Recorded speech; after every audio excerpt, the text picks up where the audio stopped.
everyone. Welcome to this week's episode of Happiness Happens podcast. I'm your host, Simona, and I'm really excited that you're here joining me for this week's episode.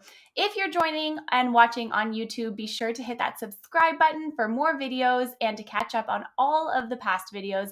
And if you're listening on another podcast platform, thanks so much for joining us here. Be sure to rate, review, and subscribe to the show wherever you're listening.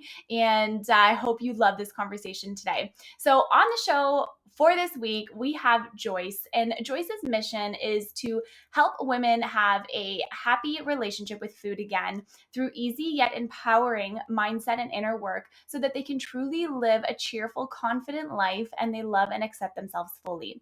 She is thriving towards a world where diets are not needed anymore to feel good and successful about yourself, where we can say goodbye to the weight stigma that society carries and create a vision where each and every body is accepted and women empower themselves and others.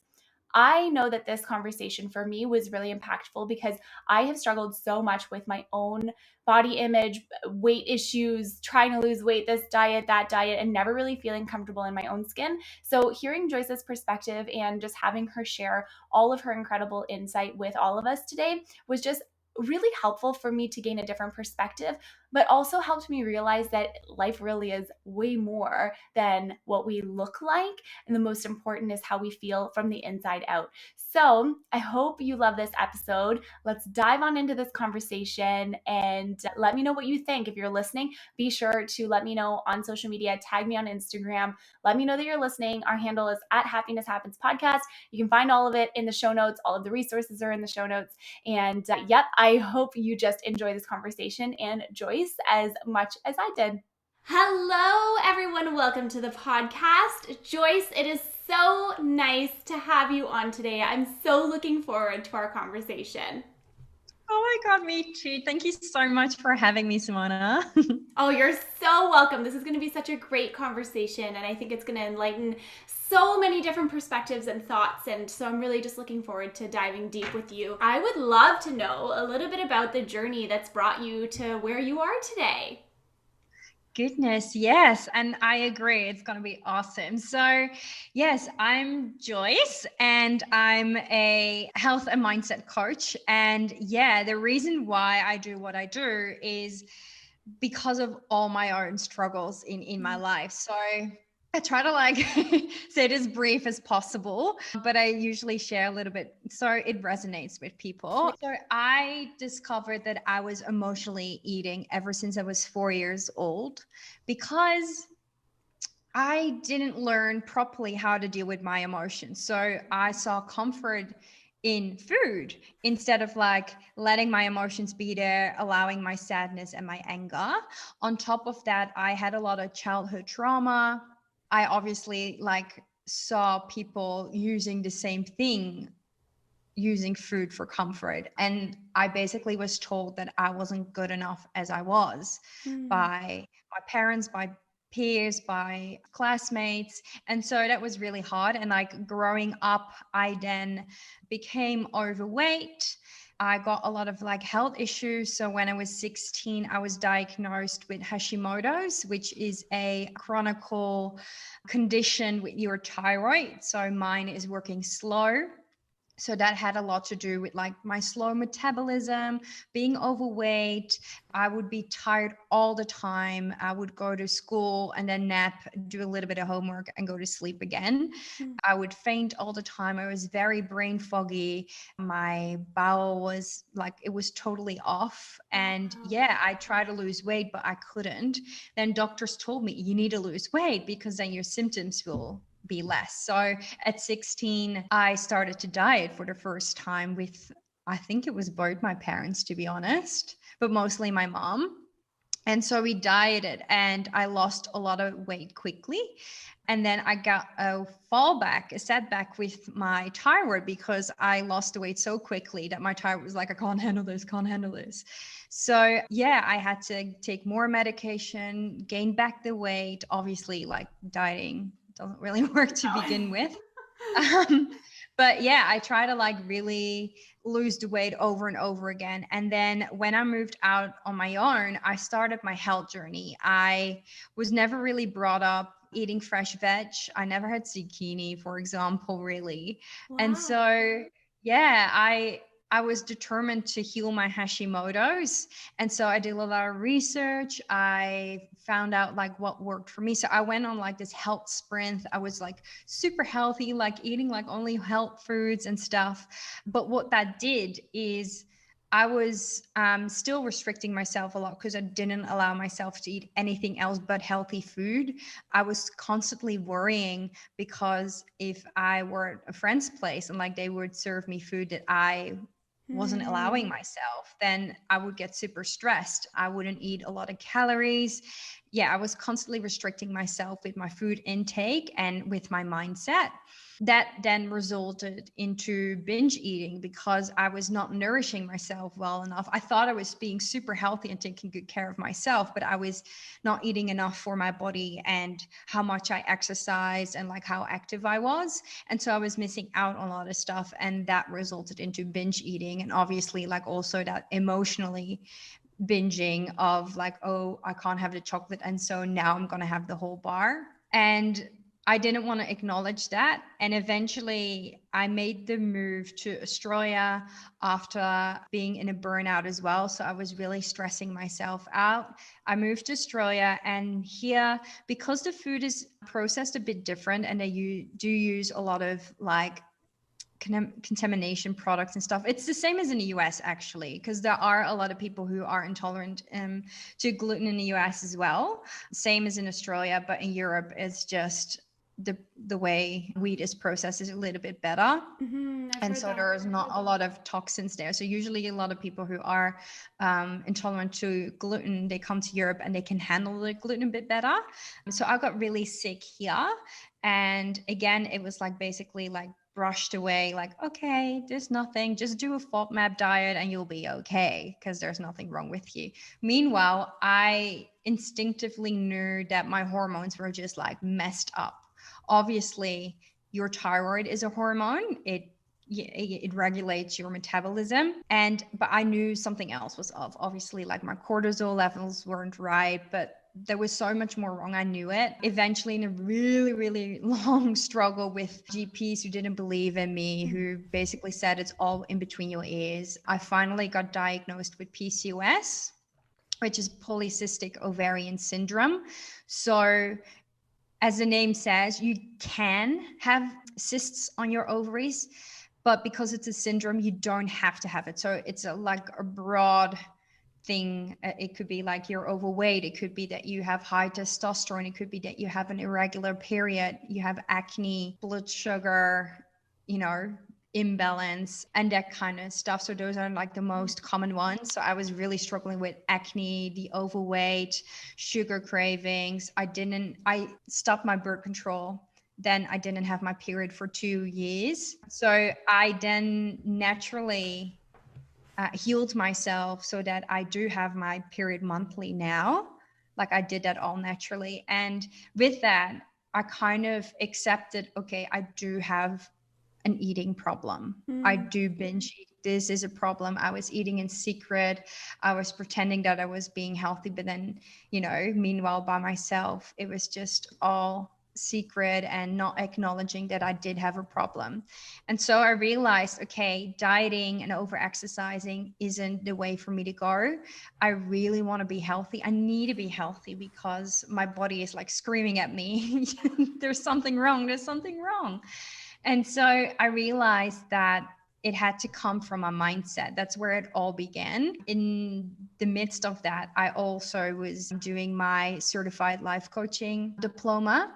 So I learned a lot about mindset. And in that way, I kind of like put it into practice with me and realized that, okay, I can actually heal my diet mindset of that. And that took such not only like a weight off physically, but also mentally.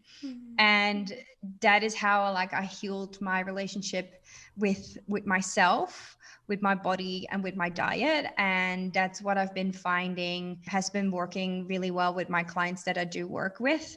And as I progressed in like my own journey, I tried like other things. And so, yeah, I created a method that I use daily and has been working so well for me. It's just beautiful. And I feel like I've been healthier than ever. And, like even though I can be stressed or, unhappy, because like life is life, it's not that you are, always happy and always healthy. Like you have your off days, but the way I go about it is so different. And yeah, I've just been so blessed and blissful after this whole journey. And yeah, to basically conclude is, because I've been struggling for so long, for like over 20 years, is just I don't want anybody else to struggle with what I've been going through, that I'm just like so passionate about sharing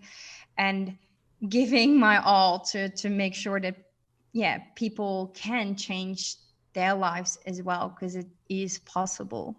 I really love that. I love everything that you said. And I think there's so many different key parts in there that are so important to Yeah. pull out.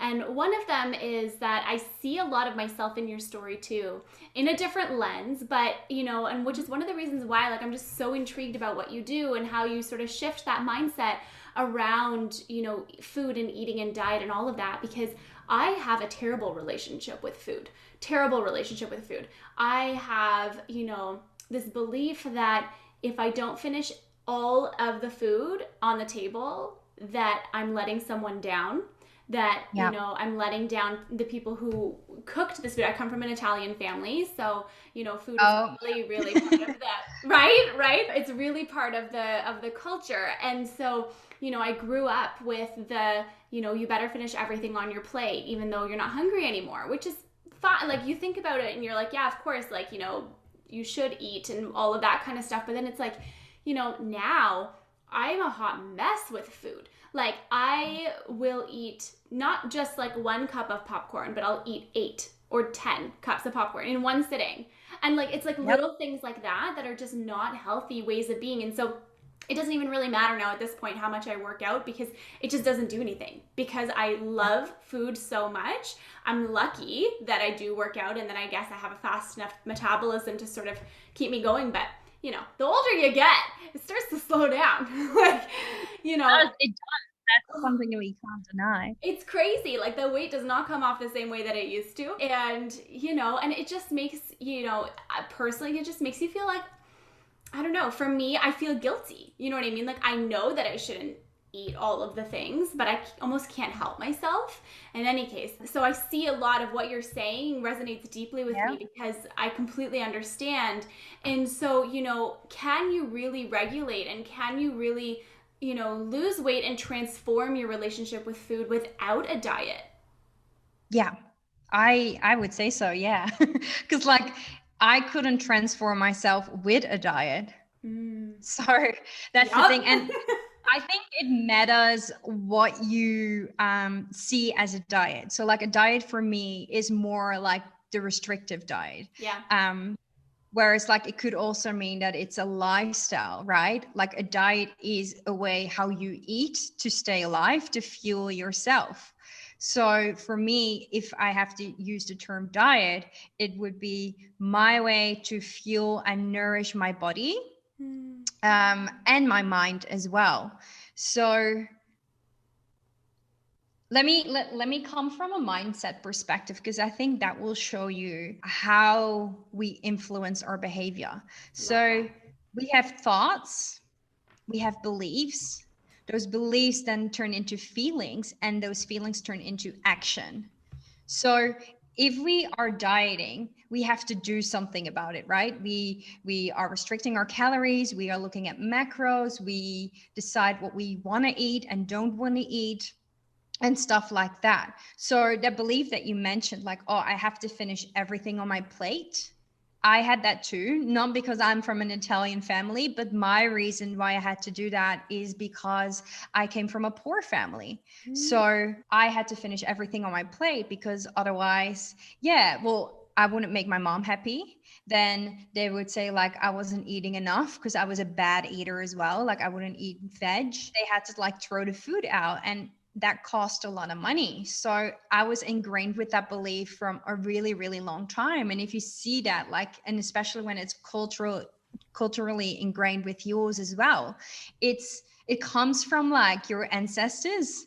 So it is such a long time, and to like let go of that belief is not impossible. It's totally possible. We do have to realize that it's going to take time. It's not a quick, but I say, if you start with your mindset, if you find a way, like either with yourself, with friends, or with like a professional, like a coach or a therapist, to challenge those thoughts and beliefs, to start with your mind, to take the weight off that mind by changing those beliefs, like, oh, I finished my plate. Because imagine, right, if you fix that belief and you're not thinking constantly, I have to finish everything on my plate, or I have to like eat 8 servings of popcorn.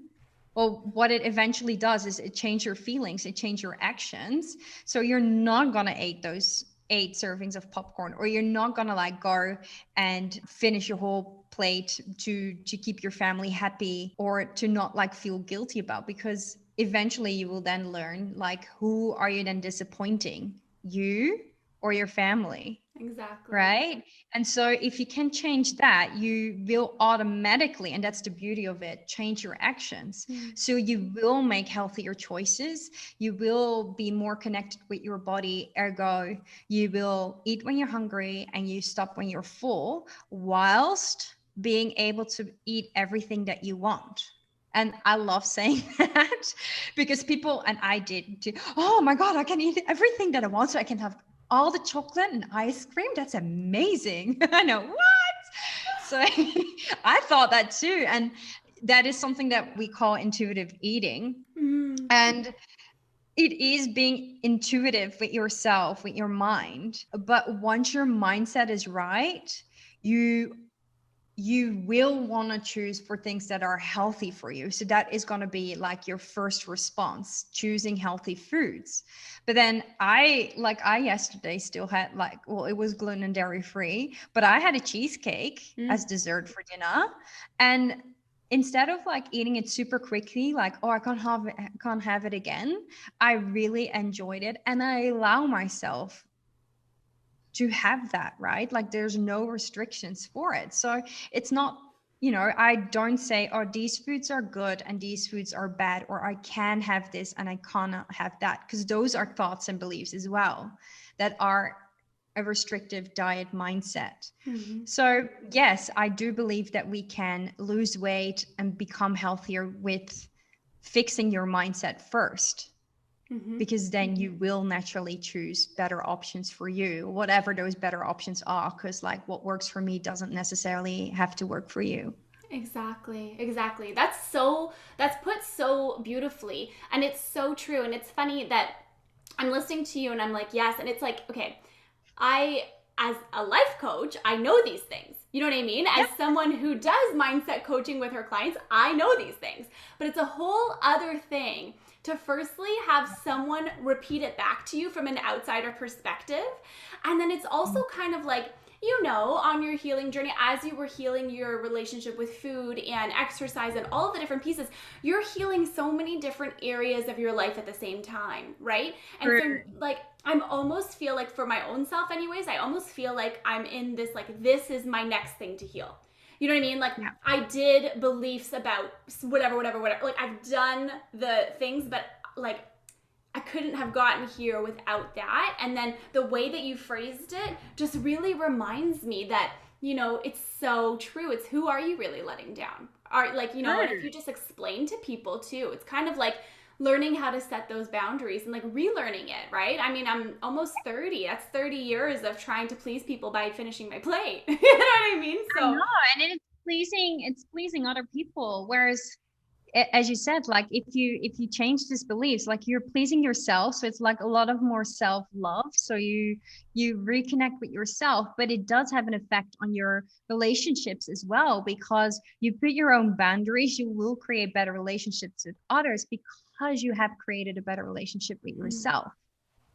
So true. I love that. And then if you take it from the lens of like self-sabotage, why do we self-sabotage our progress? When we start something and we go, go, go, and we're so excited, we're like, yes, look at me, I'm losing weight, like this is great, my relationship to food is healing. Why? Why do we just stop that progress and just decide to stop? Yeah, it's a very, very broad topic. Mm. It has to do with like how our brain works. So there are a couple of things. One thing is what I call instant gratification, and it has to do with like your monkey brain and your human brain. So your ego and your human brain. And we naturally want to go for short-term pleasure. Mm. So we want to have results instantly. We want to have that thing instantly because we are so focused on the outcome. So, let's say that, well, I can use myself. Like people look at me and they're like, "Oh my God, I want to have that healthy relationship too, or I want to have that body, or I want to like look like her, or whatever it is that people think." And especially when you look on social media, right? Oh, yeah, And so they feel like, "Oh, once I do this a week, like I want to have those results." And then on top of that, we live in a society where there are a lot of, we can grab our phone and then within seconds, we have ordered our dinner via Uber Eats. Bang. We can, I don't know, like you can do so many things on the internet and have it like, you Google, you have a question, you Google it. Whereas before we had to go to the library, find the book, like look, like so many things are like in a click away. So that build up on our instant gratification. So we are not used anymore to be patient and wait for things. So we decide like, oh, I want to lose weight or I want to be healthier. Then you try something for a week. And you're like, I'm not seeing the results. I'm going to quit. So that is something that within our society and within our human brain is very common. So that's why we sabotage ourselves, because we are focused on the outcome, not the journey. And we're not used anymore to really keep on going, even though the results are not quite there yet. We're not used to being consistent anymore. So it is about like going through the hard times. It's about being and remaining consistent and dedicated. And with that, it is really important to have like your why. Why are you doing this? Because if you don't have a clear why, you won't succeed, period. So it is really important to have your why. And with that, it's so much easier to keep on going, but it has to be the right why. So what I see a lot with my clients is that they come to me and they say, oh, I want to lose weight. And I go, perfect, you go do that. But once they're in, they're not being able to stay and commit with their diet because it's not working well enough. So, or even people who say, I want to become healthy, instinctively, they still want to lose the weight. So their why doesn't add up. Hence, the actions don't add up with them. So it's a bit tricky. And we need to then learn by becoming aware of what it actually is that we are sabotaging ourselves with. So what excuses do we use? And we need to become aware of, okay, what is my long-term pleasure? Why am I doing this for? So what's on that top of the mountain, right? If you climb a mountain, or if you climb everything, like I love traveling and I've climbed, walked and hiked so many things. And like midway I go, oh my God, how long do I have to go? I can't do this anymore. Can we please just like go home? And why did I want to do this in the first place? But I know, okay, I want to go and see this view. Okay. And yes. That's why we have to keep on going. And so it's that top of the mountain. And we think like that midway point where we're like, oh no, I haven't lost the weight, or I still haven't become healthier. And like with my skin too, oh my God, like I still don't have a clear skin and still I'm doing with this acne. Like, God, F the healthy food. I'm just going to go and eat that top of ice cream, And that's why we sabotage ourselves because, we are listening to our ego or short-term pleasure, our kind of way of protecting ourselves. So the thoughts that you have from your ego wants to keep you in your comfort zone because it thinks that it keeps you safe and protected, but it doesn't. It doesn't always. Like sometimes the ego is really good because we do have it for a reason. Of course. Yeah, but if we want to change, it always comes with the ego trying to like, no, no, no, no, no, you don't want to change. I know what you have now. So yeah, it's breaking through that ego, breaking through that comfort zone, and breaking through that self-sabotage. And yeah, the mindset work really does help with that. I love, love, love that. That's really, really, really good. There's so much packed in there that is so I know, that's how like essential. No, it's like it's so broad. Like you can't just like narrow it down to one specific thing because there are so many different things. No, but you've left our listeners with so many amazing tips of how to sort of get that self-sabotage under control, which is really, and me, of course, too, which is great, which is so, so, so great. And then flipping from self-sabotage, what would be like your number one tip to just loving yourself and your body the exact way that it is right now? Yeah. So even when you want to try and lose the weight, it doesn't work if you don't accept what is today. So if you don't accept your reality or you don't accept where you are, because my number one thing is do things from love. So I tried to lose weight because I hated my body. I hated myself. Like with all those things in my youth, at this one point, I didn't even want to live anymore. Like I had that of an awful relationship with myself. Wow. And so up until the point where I really accepted my body, started really loving my body, then I did things out of love. Because if I love my body and love myself, I'm going to eat that, I don't know, like banana over that tub of ice cream, But if I hate myself, I was like, oh, I don't want to cook dinner. I'm just going to go and like eat a bag of popcorn and I call it a day. Like I didn't feel like cooking, but my healthy, better, best self does want to like make a proper meal that's not only healthy, but that I really enjoy as well. Because even though some things are healthy, I won't eat them because they don't fulfill my soul. So that emotional part. And so I would say, yeah, my number one tip is try and become aware of what you already love about your body and try like affirmations. And it can be really simple. Like if you really are in a place where you hate your body, like I did, I couldn't say, oh, I love my body.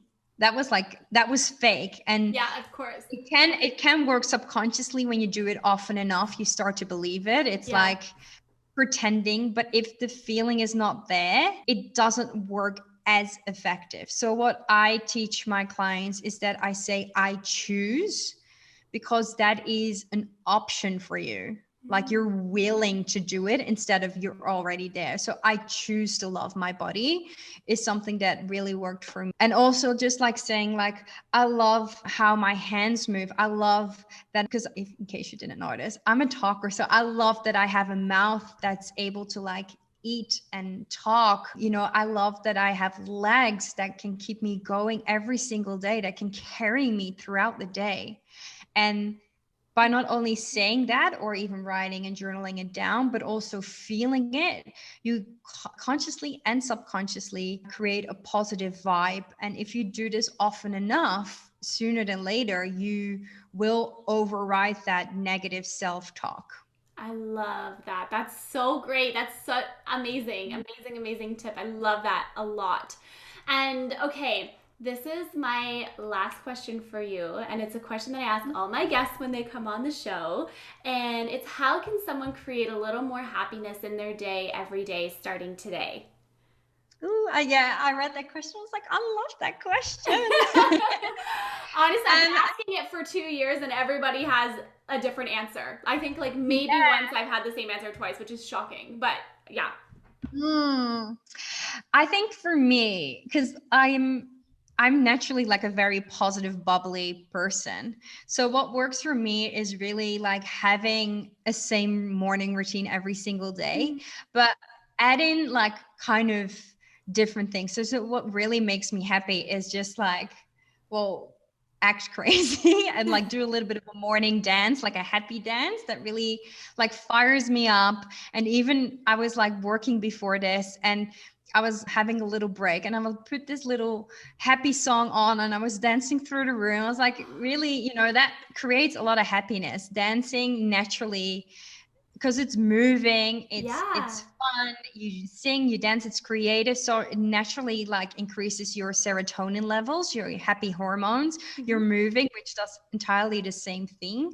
So if you do that daily, like have a little happy dance, that is probably like my best tip. Like singing and dancing does the trick for me to instantly feel happy. I love that. That's such a good one. Oh, I love that so much because it does. It just really transforms your emotions instantly, even though you may feel like Yeah. silly at first. But once you actually get into it, like your body, you're like, yes, like this is really good. This is Oh, really, your mind starts getting, yes, I completely agree. I love that one. exactly. And on top of that, actually, when it comes to like your body image as well, like Mm. I've been dancing ever since I was young and I take dance classes and stuff like that. But for example, I started to do like burlesque and like more like a sexy way of dancing. And because I was so insecure of my body and myself, like I really got in tune with my body and accepting my body and loving my body and all that it can do, and appreciate like, hey, I can be sexy, my body can do amazing things. So it's really good to connect more with your body as well if you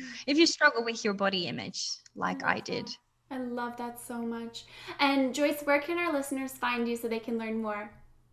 Oh, I'd love that. Yeah, please come and say hi or like ask more questions if you have any. Happy to chat. So basically on everywhere, I'm called Life to Enjoy. So, I Life love to that. Enjoy and I'm CE because I love puns and I don't So know. good.